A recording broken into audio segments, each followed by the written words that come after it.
বন্ধুরা আজকে বৃষ্টি হচ্ছিল বলে আমি স্কুল যাইনি অ্যান্ড এই যে বসে আছি একটু যে সেও খাচ্ছিলাম। আর ওইদিকে মা লুচি করছে দেখাচ্ছে। তো এদিকে মা তেলে লুচিগুলো ছেড়ে দিচ্ছে। এদিকে হচ্ছে লুচি আর এইদিকে হচ্ছে গরম গরম চা। লুচিগুলো দুটো খাবো, তারপরে আমি পড়তে বসবো। এই দেখুন লুচিটা কি ফুলছে। তো বন্ধুরা লুচি আর চা হয়ে গেছে, এই যে আমি খেতে বসে আছি, নাস্তা করতে বসে আছি, তখন খাচ্ছি। এখন লুচিগুলো দেখুন কি সুন্দর হয়েছে।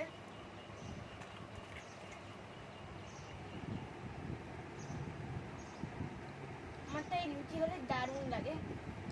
তো বন্ধুরা আপনারা তো চাল কুমড়ো অনেক রকমের খেয়েছো, বাট আজকে আমার মা সে পুরোনো কালের একটা রেসিপি শেয়ার করবে। এটা আমার দিদার খুবই প্রিয় আর একটা সিক্রেট রেসিপি। এটা কিন্তু খুব টেস্টি হয় মা বলে, বাট আমি কোনোদিন ট্রাই করি না, আজকে ট্রাই করবো। এতে কচু পুঁই শাক আরে দিয়ে করে। এটা একটা নতুন রেসিপি, তো দেখতে থাকুন কেমন। আমি এই চাল কুমড়োটাকে খোসাটা ছাড়াচ্ছি, কেন কি এর নেই মুরাব্বা বানাবো। খুব সহজ পদ্ধতিতে আমি ঘরেই বানাবো।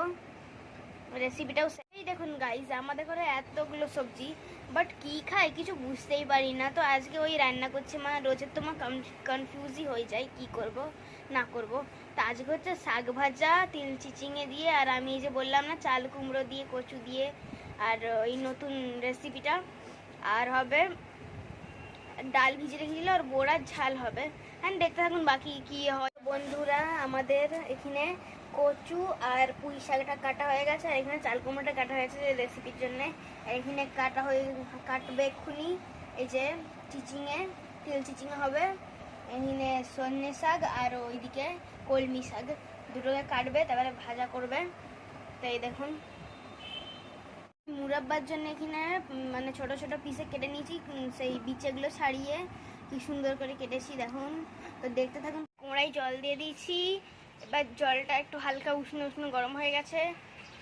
এবার মুরাব্বাগুলো ছেড়ে দেবো আমি এক এক করে, মানে চাল কুমড়োগুলো আমি এক এক করে এতে ছেড়ে দেবো।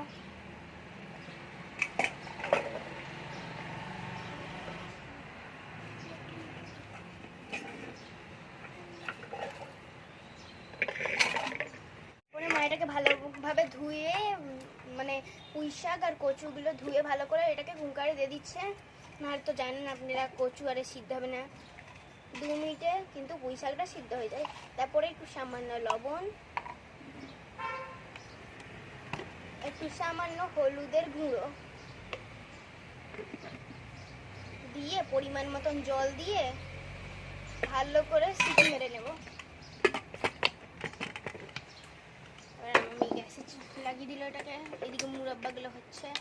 তো বন্ধুরা কিছুক্ষণ পরে এটা কুকড হয়ে গেছে খুব ভালো করে। তো এই যে আমি চাল কুমড়োগুলো ছেঁকে নিয়েছি, ছেঁকে ওইদিকে দেখো ওইটা হচ্ছে এই সিটি পড়লো।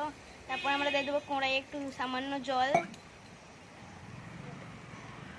জলটা ফুটে গেলে তখন আমরা বানাবো চিনির সিরাপ। তো প্রথমেই কড়াই জল দিয়ে ওতে 1 থেকে ছোট চামচে 2 চামচ 3 চামচ 1.5 চামচের মতন আমরা দিয়ে দেবো চিনি। এটা যেন একটু গাঢ় হয় এটা। তো আমরা চাল কুমড়োর জলটাকে একটু ভালো করে চিপে নিচ্ছি।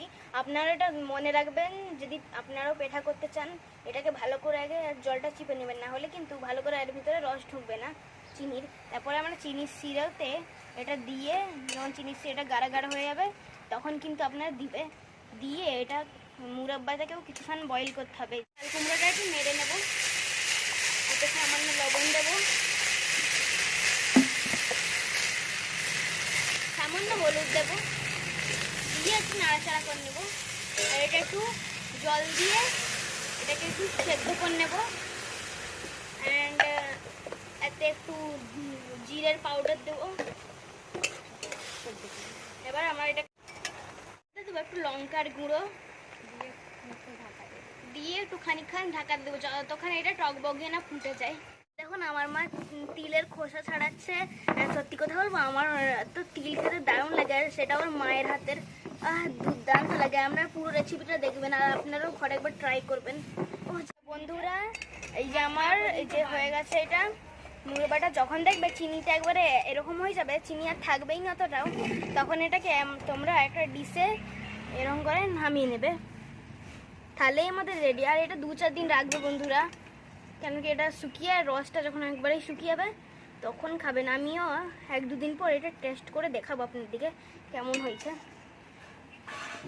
আমি কোনদিন ট্রাই করি না, আজকে মা হঠাৎ করে বললো তো চল এইগুলো দিয়ে মুরব্বা বানিয়ে। মা গ্যাসে ভাত চাপি দিল, এখানে ভাত হচ্ছে, ওইদিকে আমাদের পুঁই শাক আর কচুগুলো হচ্ছে না। চাল কুমড়ো দিয়ে একটা সবজি, তেল গরম হয়েছে, অত দিয়ে দেবো কাঁচা লঙ্কা, 5 ফোড়ন, তেজপাতা আর কাঁচা লঙ্কা। খুবই ছিটকা ছিল তাই আমি একটু দূরেই বসেছি। তারপরে মা দিয়ে দিচ্ছে সিদ্ধ করা চাল কুমড়ো, আলু, কচু আর পুঁই শাক দিয়ে দিচ্ছে আর উপরে দিয়ে কিন্তু মা ঢাকা দেয়। ধুরা কচু চাল কুমড়োর তরকারিটা ভালো করে শুকনো শুকনো হয়ে গেছে, এবার আমার জায়গায় নামিয়ে নেব। এই যে কি সুন্দর হয়েছে না। এবার তিলের রেসিপি করছে, কড়াই তেল গরম হয়ে গেছে, ওতে আমরা কেটে রাখা সবজিগুলো দিয়ে দিচ্ছি, এমনকি তিল, পেঁয়াজ আর চিচিঙে দিয়ে একটু সামান্য লবণ আর একটু সামান্য হলুদের গুঁড়ো দিয়ে ভালো করে একটুখানি নাড়াচাড়া করে যাতে হলুদ আর লবণটা ভালো করে মিশে যায়, দিয়ে এটাকে তিলটা ভাজা ভাজা হয়ে গেছে। এখানে আছে তিল বাটা, লঙ্কার গুঁড়ো আর জিরের গুঁড়ো। এবার এই মিক্সারটা আমরা এই তিল ভাজা দিয়ে দেবো।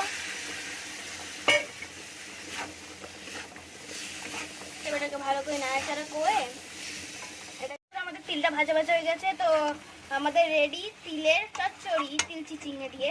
এটা আমরা একটা ডিশে নামিয়ে নেবো, ডিশে বা বাটিতে আমরা ডিশে নামিয়েছি। আপনারা যেটা এটা ট্রাই করতে চান, যখন এটা শুকনো শুকনো হয়ে যাবে তখন নামিয়ে নেবে। ও যা লাগছে নি, আমার তো মনে হচ্ছে এখনই পুরোটা খেয়ে নিই, দারুণ লাগছে। বন্ধুরা 1টা বেজে আছে, আমি খেতে বসে গেছি। আজকে মেনু কি আছে দেখে নিও। এখানে আছে সাদা ভাত, কলমি শাক আর সজনে শাক ভাজা। এটা হচ্ছে তিল চিচিঙের চচ্চড়ি, এটা তো আমার এনি টাইম শুধু ফেভারিট। এটা হচ্ছে মুসুর ডালের বড়ার ঝাল। আর এখানে হচ্ছে সেই দিদা সেই রেসিপিটা যেটা আমি আপনাদের সঙ্গে শেয়ার করলাম, এটা হচ্ছে কচু আর পুঁই শাক আর চাল কুমড়ো দিয়ে করেছে। আর এখানে আমি আলু মাখা করবো, তারপর আমি টেস্ট করে দেখি।